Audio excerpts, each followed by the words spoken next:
Nakita natin presensya natin, Diyos Kamsa. Amen. Hallelujah. Last Sunday, napag-usapan po natin ang buhay po ni sino? Shamgar. Nobody knows about the name Shamgar. Hallelujah. Destroyer and stranger, right? So, ito yung mga ibig sabihin ng pangalan na Shamgar. And this afternoon, we're going to continue the life of Shamgar. The first lesson that we tayo ba? Yes. We could also be an unsung hero. Hallelujah. And this afternoon, we're going to continue that part. The second is not to us, but to your name give glory. Repeat, not to us, but to your name give glory. Let us pray. Our God in heaven, we are asking you to bless your word, bless every heart, every ear that we're going to hear your word, and bless your servant. In Jesus' mighty name, this is what I pray.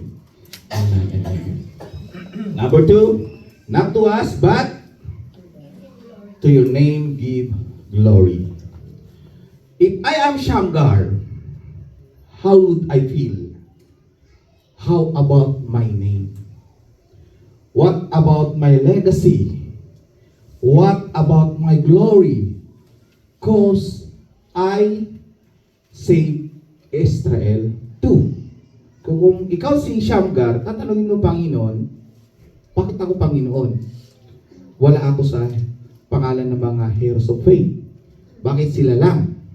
Kung ako hindi si Shamgar, kung ako lang. But in the book of Psalms, 115, verse 1 says, not to us, O Lord, but to your name give glory. Not to us, or not to me, O Lord, but to your name give glory. Shamgar gets 2 verses. Just like Gideon, Samson, Othniel, that they also saved the Israel. Whether they get 4 chapters or 2 verses, God can both save Israel. In our lives, has 4 chapters or 2 verses of popularity, of success, wealth, or power, or our status, we may say, not to us, O Lord, but to your name give glory. But sometimes, yung iba kinukuha na yung glory. Real talk. Yeah, sometimes. Pag nag-donate, hindi nalagay yung pangalan, magtatampo. Totoo ba? Yeah, dapat kailangan donated by. Kahapon, nagkaroon kami ng devotion kina Sister Sarah. Nakwento ko doon regarding doon sa mayaman na pag nagbibigay ng offering, talagang bago niya ihulog, titingin muna sa congregation. Tapos titignan niya yung ilalagay niya. Now, inside the church, mayroon ding isa na nasa likod na talagang ayaw ipakita yung binibigay niya. At talagang deeply inside, or you have his heart, talagang galing sa puso niya yung pagbibigay. Now, dumating yung panahon na nawalan sila ng buhay at nasa langit na sila. Now, sabi niya, nagtanong yung lagi nagbibigay ng malaki sa church ng offering, bakit ang liit ng bahay ko? Diba? If we invest sa loob ng church, makikita doon sa taas kung gaano kalaki yung binibigay mo. Nang nagtaas siya, bakit ang liit ng bahay niya doon? Yung isa na nagbibigay hindi naman kalakihan, pero galing sa puso, ba't ang laki ng bahay niya? Sa taas. Nagtanong siya, bakit Panginoon? Ang liit ng bahay ko dito. Nakuha mo na yung glory. Kada ibibigay mo yung offering mo, tumitingin ka para ipakita mo na malaki yung binibigay mo. Not to us, but to you, O Lord. Huwag natin kunin yung glory na para sa Panginoon lamang. Dito mga kapatid, sa buhay po ni Shamgar, makikita po natin dito na hindi siya yung kinuha niya yung glory. Bagkos, dumaban siya para sa mga Palestine to show na mayroon siyang Diyos na pinagsisilbihan na malaki. Hindi para ipakalandakan na siya ay magaling, na siya ay matapang, but to show na yung Diyos na pinagsisilbihan niya habang lumalaban siya sa mga Palestine, mayroong Diyos na tumutulong sa kanya. Amen. You can be too big for God to use, but you cannot be too small. Yeah, tama naman. No. Huwag po nating smallin yung mga nagagawa natin kasi ang tingin ng Panginoon sa atin ay malaki yun. Basta sa kailuluwag, ikakaluwan natin niya, mga kapatid. Sabi ko nga, lahat ng ginagawa natin, gawin po natin yon na para lamang sa ikakaluwalhati ng ating Panginoong Diyos. Kung hindi sa akin, hindi naman masisave yan eh. Kinuha mo na yung glory. Bakit kaya kung minsan, gusto natin mag-please? At pag nare-recognize tayo, lumalaki yung ulo natin. Kinukuha natin yung honor na dapat lamang para sana sa Panginoon. Pero sa buhay po ni Shamgar, mayroon po tayong lesson na makikita dito na hindi niya po kinuha yung glory na bagkus sa kanya. Iba, ipapangalandakan niya kung hindi din sa akin, wala sana ang Israel. Nagamit din ako minsan. Pero dito mga kapatid, ginawa niya po to kasi gusto niyang ipakita na kahit pa yung hawak niya, ano yung armas niya? Ox good. Na yung ox good na yun, hindi naman yon armas. Gamit yun ng isang farmer, isang magsasaka. Pero mga kapatid, nakita natin dito na God used the life of Shamgar to deliver the Israel nation. Amen. Yun po yung pangalawa. That to us, not to us, Lord, but to your name give glory. Para lang sa ating Panginoon ang lahat ng mga bagay na ginagawa natin. Number 3, para mabilisan po. Use what you have. Use what you have. What if Shamgar said, nung sabihin ng Panginoon, or nung ang Panginoon ginamit na si Shamgar, what if Shamgar said, I have neither sword or spear, I'm just a farmer, what I can do? Diba? Pwede naman sabihin yun ni Shamgar. Anong magagawa ko bilang isang magsasaka? Wala naman akong proper train sa pakikibaka. Hindi naman ako sundalo. Wala naman akong armas. Pero, dito makikita po natin si Shamgar kung ano yung meron siya, yun yung ginamit niya. At ano yung bagay na yon na ginamit niya? Yung ox good na yon. Sabi ko nga, nung ini-imagine ko, nung nilabanan niya yung 600 na Palestine soldiers. No, 600 soldiers na Palestine. Ano kaya yung mga bagay na ginawa ni Shamgar para i-defeat itong 600 soldiers na to? Na-imagine nyo ba yun? Na-imagine nyo ba kung paano, ano yung ginawa niya using that ox good? Kaya natin diimbakan na magsuble parang boomerang. yung ox good na yan. Di ba? Ano kaya ginamit niya? Parang si Jackie Tad kaya? Kamukha niya yung ama? Pastor daw. Ano kaya ginawa ni Shamgar using that ox good? Di ba? Napapaisip din ako Kasi nanonood din ako ng ng kay Cardo. Talaga, grabe din naman pag bumaril, no? Pero dito, si Shamgar, 600. Nasa sundalo yung kinalaban niya at tinalo niya lahat yon. Ano yung nakikita natin dito na susi, bakit siya nanalo? Dahil po sa tulong ng ating Panginoon. Tama po ba? Tama po ba? Shamgar has a task to train oxen. Ito yung mga ginamit niya. Si Shamgar, mayroon siyang mga alagang oxen. Tinitrain niya to kung paano gamitin sa pagbubungkal ng lupa. Di pa nag-arado. Tinitrain niya yan, kaya nga mayroon siyang hawak na oxgood eh. Para pag sumail yung oxen, gagamitin niya yung oxgood na to train that oxen, mga kapatid. Now, that oxgood destroyed the Palestine. So, tingnan niyo kung gaano kagaling ang Panginoon na ginamit, mga kapatid, si Shamgar using that oxgood. Brethren, Shamgar used what he has. I hope na tayo din, kung ano yung mayroon tayo, gamitin din natin. Amen. Kaya ang ini-encourage namin, every time that we have Sunday school, please cooperate. Huwag kayong mahihiya.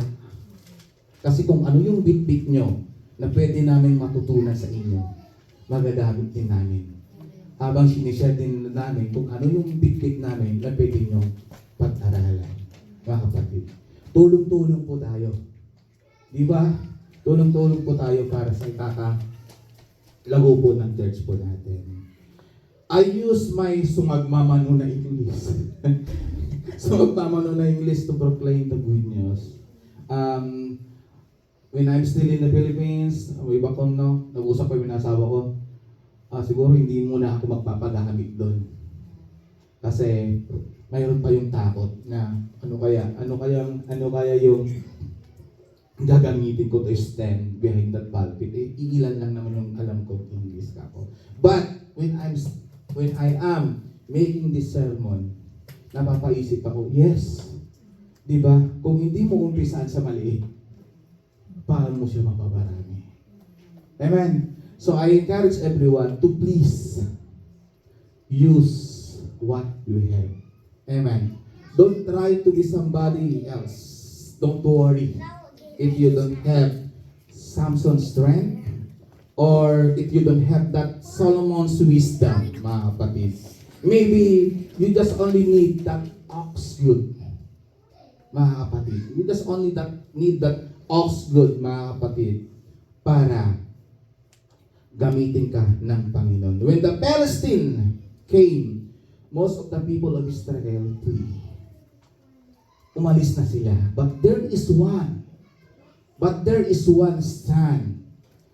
Tumayo siya para sa buhay ng mga Israelitas. At yan po ay si Shamgar. Hawak-hawak niya yung armas niya na oxgood. And who will stand today sa buhay po natin bilang mga Kristiyano sa loob po ng pamilya natin, sa loob po ng church na mayroon tayo, and who will those stand para doon sa mga wala pa sa ating Panginoon? Unahin po natin doon sa pamilya po natin. Who will stand sa mga anak po natin? Hindi ka ba masaya, masisiyahan pag one day yung anak mo tatayo dito sa likuran ng pulpito? Amen. Ayan ba nyo, mga kapatid? When I'm always stand sa likuran po ng pulpito, yung mga magulang ko, tinitignan ko sila. Alam ko na mayroong something na ngiti sa mga mukha nila. Why? Mga kapatid, why? Kasi isa sa mga anak nila, ginagamit ng Panginoon. Kayo, mga kapatid, hindi ba kayo masisiyahan pag yung anak nyo ginagamit ng Panginoon para sa kakaluluwalhati niya? Now, kung hindi po natin ipaglalaban itong mga anak natin, yung marriage life natin, mga kapatid, who will stand? Who will stand? Kaya, mga kapatid, just like Shamgar, kung ano yung gamit natin ngayon, na hawak natin, gamitin po natin yon para sa pamilya po natin. Amen! Amen! Alam ko niya mahirap ang pagiging magulang. Napakahirap kasi they will question, lalo na sa part namin ng mga pastor, pag may isang mga anak namin, there's something wrong with them. Ang laking question nyo sa buhay po namin. Pero as long as we are using our lives para sa kaluluwalhati ng ating Panginoon, mga kapatid, alam ko na ang Panginoon gagawa at gagawa ng paraan para yung buong pamilya po natin ay masave at kasama po natin lahat ng pamilya po natin na nandito papasok sa loob ng bahay sambayan namin. Amen. Your marriage, your spouse, and your children are worth fighting for. Tama po ba? We should fight for their salvation. Amen. We should fight for their salvation. It is good that we fight for their education. But it is better to fight with their salvation. Unahin po natin yun, mga kapatid. We should fight for their salvation and righteousness. We should fight to the death. It is necessary to protect them from the world and Satan. Mga kapatid, napaka-importante po ang bawat isa, membro ng pamilya po natin na mahakay po natin sa loob ng bahay sambayan. We should fight for them. The church, bakit kailangan natin ipaglaban ang ating church? Kasi ito yung pamilya po natin. Amen. There will be a time that this church, hindi lang po maninilitilo, there will be a time when Jesus pabalik siya. Tayo din ba ang makikita sa finals? Ang tanong, tayo rin ba ang makikita sa finals? Ibig kong sabihin, makita kang tungata. Di nga to. Kung makita na tungata. Di nga to. Kapag Pastor Eli, ayan na. Wala naman na si Pastor Eli. Nabati magkaya. Why? Kasi hindi siya dumabay. Si Pastor Dani, nasan na siya? Tracy tibuk na. Nagpapugis din, hindi ka naman, nagpagupit si Pastor. Sabi ko, 11 na lang yung book mo, Pastor, nagpagupit ka ba? 13 pa. So, we should fight, mga kapatid, sa pamilya po natin, sa church, and most of all, sa mga wala pa sa Panginoon. Kailangan ba natin ipaglaban itong wala pa sa Panginoon? Kailangan ba? Yes! Huwag po tayong maging madamot. Kung ano po yung salvation na mayroon po tayo, huwag po natin ipagdamot yun. Amen. Amen. So, kailangan natin lumaban para sa kanila. Ano yung unang sinabi ko? We need to fight for our home, for our church, and for those who still lost. Mga kapatid. When I say my children and my wife worship, I understand that every battle and every sacrifice has been worthwhile. Kung nakita mo na yung mga anak mo at yung asawa mo na patuloy na nagsisilbi sa ating Panginoon, you will realize and you will understand na tama yung pinaglaban mo para sa kanila. When hear my son preach and know that another generation is going to hear that word of God, isa ako sa magiging masaya. Dahil yung naumpisahan ko na pag-proclaim ng salita ng Panginoon at itutuloy yun ng anak ko, sinong hindi malisisayahan doon? Amen. Hallelujah. I know that everything I believe has been vindicated pag ganun, mga kapatid. When I say these young people stand up here and sing and testify, I know that the battle has been worthwhile. Kung yung mga young people po natin ngayon, na inumpisahan po natin ipinaglaban, habang sila pa ay bata pa, tinuturuan na natin ng salita ng Panginoon, at nakita po natin dumating yung panahon na sila po ngayon yung ginagamit ng Panginoon sa likuran ng pulpito na to, isa po tayo sa magiging masaya. Amen, mga kapatid. So when I say some young people, child, fall under the ghost conviction, Holy Ghost conviction, mga kapatid, and it come to Jesus and makes me want to sharpen my ox good again. Pag nakikita ko yung mga young people na to, na nagiging masaya sila sa presensya ng Panginoon, di ba? Mayroon yung magtutulak sa iyo to sharpen ulit yung ox good na to para lumaban, mga kapatid. Di po ba? So, sharpen our ox good, the word of God, and go forth to the battle once again. Alam ko, mahirap, mga kapatid. Mahirap. But, church, hold on. Let us whisper in our prayers. Hold on to me, Jesus. Or hold on to me, sweet Jesus. Never let me go. Huwag mong hayaan, Panginoon. Hawakan mo ang pamilyang ito na para lamang sa iyo. As a conclusion, mga kapatid, church, let us use what we have. Gamitin po natin kung ano po yung meron po tayo. Let me encourage you today to stay in the battle. Huwag po tayong naaatras. Patuloy po tayong lumaban. Can I encourage you to keep preaching? To keep His teaching? To keep living for Jesus? To keep witnessing? To keep fighting for those things that matter to us, mga kapatid. Be like Shamgar and stay in the fight until Jesus comes. Amen. Patuloy po tayong lumaban, mga kapatid, para sa kaluwalhati po ng ating Panginoon. Huwag po natin hayaan na mayroon pong mawala ni isa sa atin ngayon. Bagkos, sana yung mga upuan na yan na walang nakaupo, ipag-pray po natin at ipaglaban po natin yung mga yon, yung mga dapat umupo sa mga upuan na yan, mga kapatid. Ipag-pray po natin na gamitin ng Panginoon ang mga buhay po natin, mga kapatid, para hindi lang po tayo yung laging nakikita. Amen. Last Sunday, I asked na, please bring your children. Sabi mo, di ba? So may ask yung mga anak po natin na sana pumunta po sila dito sa harapan. Yung pakikuan po natin, yung mga lahat po ng mga anak po natin. Even the kids, yes, lahat. And may I ask Pastor Rodi and Pastor Danny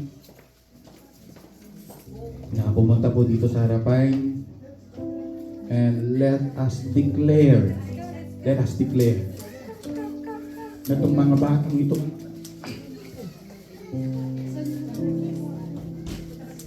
itong mga anak po natin na mga ito ay para lang sa ating Panginoon. Amen. So tulong-tulong po tayo ngayon na let us declare na itong mga anak po natin ay wala pong mawala. Hallelujah. And while singing that song, Hold On to Me, Sweet Jesus, hayaan po natin na Panginoon at siyang gumalaw, mga kapatid, sa buhay po ng mga bata. And while singing, kapsa, mga kapatid, yung Hold On to Me, Sweet Jesus, may I ask also the congregation to please stand and raise your hand. May I ask the congregation to please stand and let us raise our hands to these children and let us declare, mga kapatid, na itong mga batang to ay para lang sa Panginoon. While we're singing the song, Hold On to Me, Sweet Jesus. Hallelujah.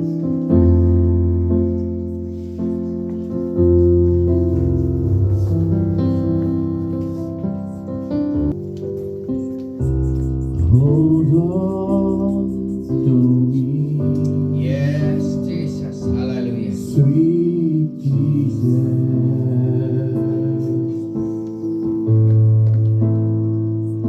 Never let me go. Never let me go. Never let me go. Hold on to me, sweet Jesus. Hold on to me, sweet Jesus. Hallelujah. Never let me go. Never let me go. Never let me go. Hold on to me. Hold on to me. Sweet Jesus.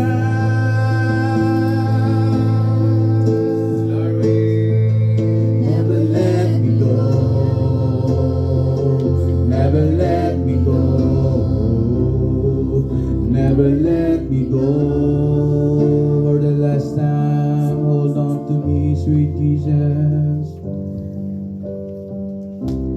Hold on to me, sweet Jesus.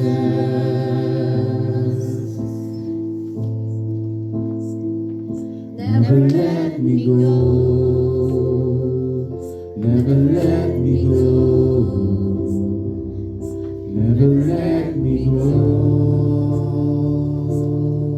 Mga kapatid, habang pinagpipray po ni Pastor Danny itong mga batang to, let us open our mouths and to Yes. declare itong mga batang to ay para lang sa ating Panginoon. Hallelujah. Pastor Danny? Yes, God. Hallelujah. Once again, we come humbly to your throne of mercy. Lord, we acknowledge that these children are gifts to us parents. Lord, we lift them up into your throne of grace that they may grow, O Father, learning deeply into thy words. Father God, whatever be the words that they are hearing these days, O God, it may be planted deeply in their hearts, that even in the future of their lives, O God, they will not leave nor forsake your words, because you said in your words that heaven and earth shall pass away, but your words will never pass away. Panginoon, itinataas namin ang mga batang ito. Nawa po, Panginoon, na pagagamitin mo sila, Panginoon, sa oras na gusto mong gamitin sila para sa ikalalago ng iyong gawain, O God, that they may become instrument or spiritual blessings for others. Bless even the family that they are representing, O God. Na nawa, Panginoon, sila po ay magiging masunurin sa mga magulang. At Panginoon, pagpalain po rin ang kanilang mga magulang. Upang sa ganon, bigyan mo sila ng knowledge and wisdom, O God, that they may be able, O God, to guide their children, Father, in godly things and godly practices, O God. And no other name be glorified except you, O Father. Bless us, O Father. In the name of Jesus, we ask all these things.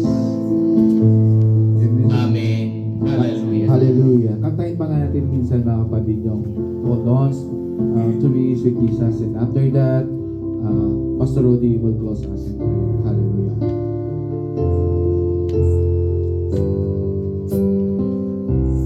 Hold on to me,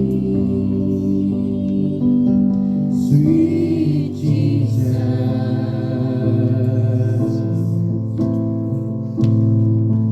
Never let me go.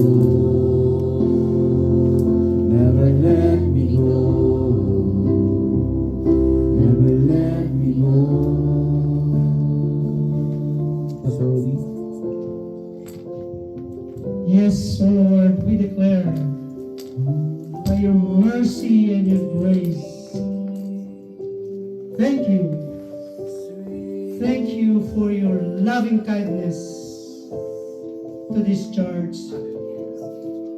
Thank you for your word that has been rooted out in this place, O Lord.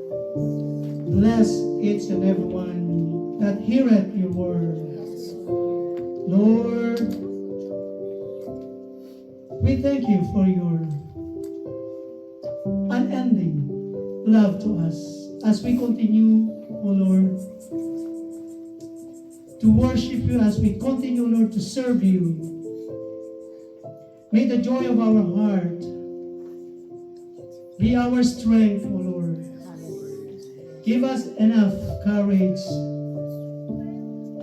to become a good parents to these children, O Lord. May your mercy and your grace flows in our heart and the heart of our children. Thank you, just like Shamgar, O Lord. You remind us one more time that being, O Lord, as a parents, you teach us one more time, O Lord, that we need to stand, that we need to fight, O Lord, using that household that we have, the Word of God, that we are continuously, O Lord, studying the power of the Word, O Lord. Help us, O Lord, that we may find refuge in your love, that we may find peace. Hallelujah. Lord, bless this church. Yes, Lord. And bless your servants, the one whom you called. Yes, Lord. Jesus. Equip each and every one of us. Yes, We praise you, O Lord, despite of our insufficiency, O Lord. You're there to guide us all the way. Thank you. Thank you for your promises, O Lord. And you once said, your word will not go out without the effect, O Lord, without the result. We claim all of those, O Lord, that your word indeed is our lamp in our feet, O Lord, and a guide of our life. We thank you, O Lord. We give you all the honor, glory, and praises in the mighty name of Jesus. Amen. Amen. Praise the Lord.